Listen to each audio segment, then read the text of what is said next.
بعد میں خطابت کے لیے دعوت دوں گا جناب عبید الرحمان البلوچی صاحب.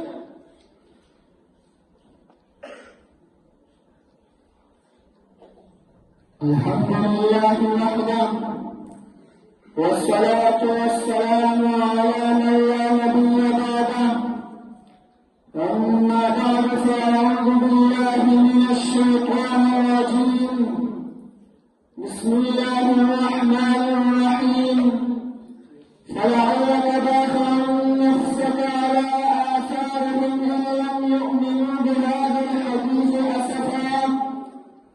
وقال النبي صلى الله عليه وسلم: لقد أخذت في الله وما يخاف أحد، ولقد أوذيت في سبيل الله ما يؤذي أحد، أو كما قال عليه الصلاة والسلام. ہم نے ہر دور میں تقدیس رسالت کے لیے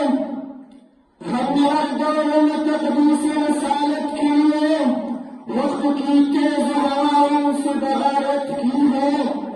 چھوڑ کر سلسلے رسم سیاست کا فصول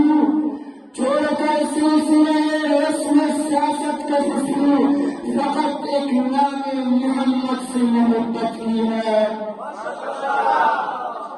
میرے انتہائی واجب احترام قابل قدر حضرات طلباء اکرام اور انصاف کے تخت پر جرح افروز منصفین اعظام اور باہر سے تشریف فرما معزز مہمانان گرامی، السلام علیکم ورحمۃ اللہ وبرکاتہ. آج میں آپ حضرات کے سامنے اس جلیل القدر اور رفیع الشان ہستی کے تذکرے کی سعادت حاصل کر رہا ہوں، جو اگر ایک طرف تاریخ انسانی کا سب سے بڑا غمخوار اور عظیم محسن ہے، تو دوسری طرف تاریخ ظلم و جور کا سب سے ستم وسیلہ اور سب سے زیادہ مظلوم و مکروب بھی ہے. آج میں اس محسن اعظم صلی اللہ علیہ وسلم کی داستان بالخراج سناؤں گا. سامعین محترم، آپ کو اچھی طرح معلوم ہے کہ 36 صدی عیسوی میں پوری عالم انسانیت سزک رہی تھی، گلشن عرضی ماتم کھڑا بنا ہوا تھا. ہر طرف ظلم و جور اور جبر و تشدد کی تند تیز ہوائیں چل رہی تھی. کمزوروں پر ظلم و ستم کے پہاڑ پڑے جا رہے تھے. معصوم بچوں کو زندہ درگور کیا جا رہا تھا. مظلوم عورتوں کو جانوروں سے بھی بدتر سمجھا جا رہا تھا، اور انسانیت تباہی و بربادی کی آخری نشان تک پہنچ چکی تھی کہ اچانک رحمت خدا بندی جوش میں آئی اور عرب کے تبتی ہوئے صحرا میں اس نبی امی کا ظہور ہوا جو سارے جہان کا درد اپنے دل میں سمیٹے ہوئے تھا، جو انسانیت کا غمخوار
عالم انسانیت پر بدنما دار نہیں ہے؟ کیا یہ شرافت کو صداقت طاقت پیغام نہیں ہے کہ وہ ذات جو لوگوں کی ہدایت کے لیے ترقی لیتی تھی، لوگ اسے پتھر مارتے تھے، وہ ذات جس جو لوگوں کے کامیابی کے لیے دعائیں میں شریک کرتی رہی، لوگ اس کو قتل کرنے کے لیے گاٹ لگاتے رہے، وہ ذات جس نے عورتوں کو سماج میں باعزت مقام بخشا، مگر ان عورتوں میں سے ایک بدبخت عورت اسے زہر گرا کر اپنی بدبختانہ کردار کا مظاہرہ کرتی رہی، لیکن لاکھوں سلام و درود ہے اس محسن اعظم صلی اللہ علیہ وسلم پر، جو یہ تمام کچھ سنتا رہا، سہتا رہا، پھر بھی ان کے کامیابی کے لیے تڑپتا رہا، سڑکتا رہا، پگھلتا رہا۔ سامعین محترم، آج میں ان مقتدیوں اور احسان فراموشوں سے پوچھنا چاہتا ہوں کہ ترقی ہوئی انسانیت کی غمخواری کس نے کی؟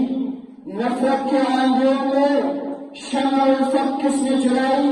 معصوم کلوں کو مسکرانے کا حق کس نے عطا کیا؟ مظلوم عورتوں کو باعزت مقام کس نے دیا؟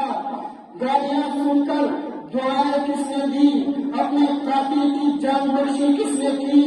اپنے دشمن اعظم کے گھر کو دارالامن کس نے بنایا؟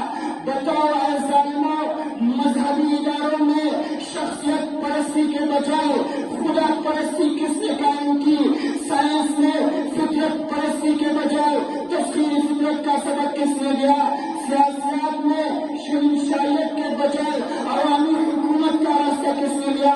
بتاؤ اے ظالموں، خاموش کیو، سنو، غور سے سنو، تاریخ شہادت دیتی ہے کہ یہ تمام چیزیں انسانیت کو پیغمبر اسلام صلی اللہ علیہ وسلم سے ملی۔ آپ صلی اللہ علیہ وسلم کے سوا کوئی نہیں جس کی طرف حقیقی طور پر ان کارناموں کو منسوخ کیا جا سکے۔ آج میں اتنا کے کر اجازت چاہوں گا کہ رویا کو سلام اس آقا پر، دنیا کو جس نے جوڑ دیے، رویا کو سلام اس آقا پر، دنیا کو جس نے جوڑ دیے، دنیا کو دیا پیغام سکون، انسانوں کے رخ موڑ دے۔ اس محسن عالم نے کیا کیا نہ دیا تم انسانوں کو، دستور دیا، منشور دیا،